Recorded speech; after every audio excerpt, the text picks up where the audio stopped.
Hi everybody, just wanted to introduce you to my Hyper 10 SC. It's a great little rig, I've really been enjoying it. And what I've got here is basically a stock ready to run truck that I found online. It came used to me, but only slightly used, and I've really been enjoying it. I made a few modifications here, but here you can see it with its shell on it. Definitely got some road rash on it at this point. Couple of rough spots, but holding up pretty well. One modification I had to make real quick was actually I turned the body post around, or actually the body post mounts from the inside of the rear shock tower to the back of the rear shock tower, which made the shell fit much better. Before that I was trying to squeeze it in. So that's one of the modifications I made, was just switching this piece from here to here. Made all the difference. But other than that, the truck is pretty much stock. Running the Hobao 3900 kV motor in here. It did come originally with this absolutely minuscule 10 tooth pinion gear on it. And the thing was a dog. I have to tell you, it was slow. Wasn't much fun to drive, particularly in the snow or off-road. Still had decent torque, but God, it just had no top end. So I switched that out with a much larger 15 tooth pinion. And I think there's still room here, honestly, to go to 16 or maybe even a 17 tooth. So I'll be experimenting with that as we move forward. But this made a huge difference in the performance of this vehicle. The only other modification I've made is I've added a receiver box. This is actually a team-associated receiver box. And this is a temporary solution. This came originally with the receiver mounted here on top of the servo plate, and it was just sitting out, totally exposed. As it is December here in Vermont, I've been wanting to drive this thing in the snow whenever possible, so I was really concerned about keeping that receiver dry. I went for a while with the old balloon trick and just kept it wrapped up real carefully, and that seemed to work, but I wanted a more permanent solution, so I went with a receiver box. To help keep everything dry. Now, ultimately, I'd love for that receiver box to go right here in front of the battery tray, but that one is too big. If I can find a smaller one, I'll probably move it down to here.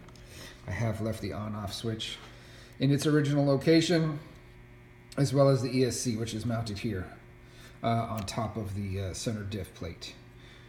One odd thing I found about this RTR is, after having looked through the instruction manual for the 80% roller version you can get, they show the ESC being placed behind the motor here, and there is an awful lot of dead space there, so I may end up moving that there. We'll see. I do like it here now, again, because I'm running a lot in the snow at this time of the year, and it seems to stay a little bit out of the funk up that high. I don't know. I think some people feel that having this weight up high adds to the rolling of the vehicle. We'll see. I'll play around with that, and that can be repositioned back here if need be. I am still running the stock tires. You can see they're still in good shape. These seem to work pretty well both on-road and off. Not graded either, but not terrible at any. So a nice option to have. They're cheap too. I bought these fully mounted, all four of them for 30 bucks, I think, so not bad at all. I have also run this truck with some street tires, and that's a lot of fun. Some nice drifting, even with four-wheel drive. And another great off-road option, of course, are Proline Badlands. Really enjoy these. And these actually performed really well in the snow as well. But I also picked up these fun bad boys for Christmas this year. Yeah, they're pretty ugly, but these big paddles are really a lot of fun in the snow. Now, these are 17 mil hex wheels, so I have adapters I can plunk on the 12 mil hexes and convert for that. And boy, these handle really well in the snow and are a lot of fun. I did have to make some adjustments to the body.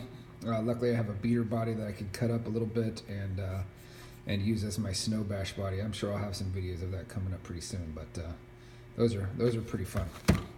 Overall, though, it's a very solid truck. With that 15 tooth pinion in there, the thing is fast. It's wicked fast, off-road, on-road. It's really fun.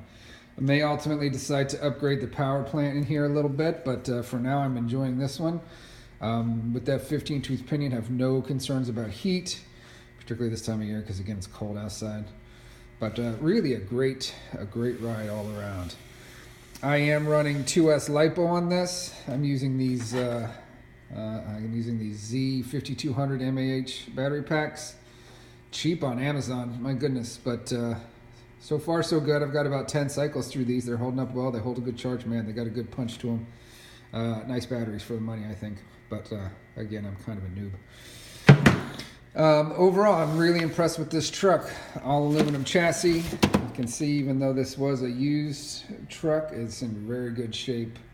A couple of scratches on the chassis up here, which is pretty typical from these rides from what I've seen.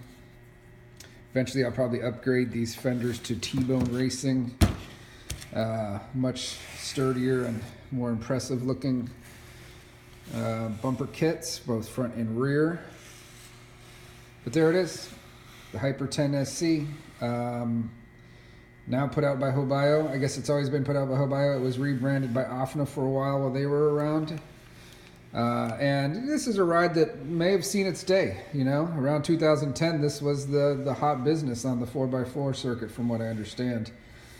Seems to have fallen a bit out of favor as other short course trucks came in to play, and as AFNA died off and the tribulations around its demise seemed to have really damaged the brand here. But I tell you what, the quality, the cost point, this is a nice ride for the money. It is a lot of fun. I'll get some running videos up, and I hope you guys give the Hyper 10 SC a try if you get a chance.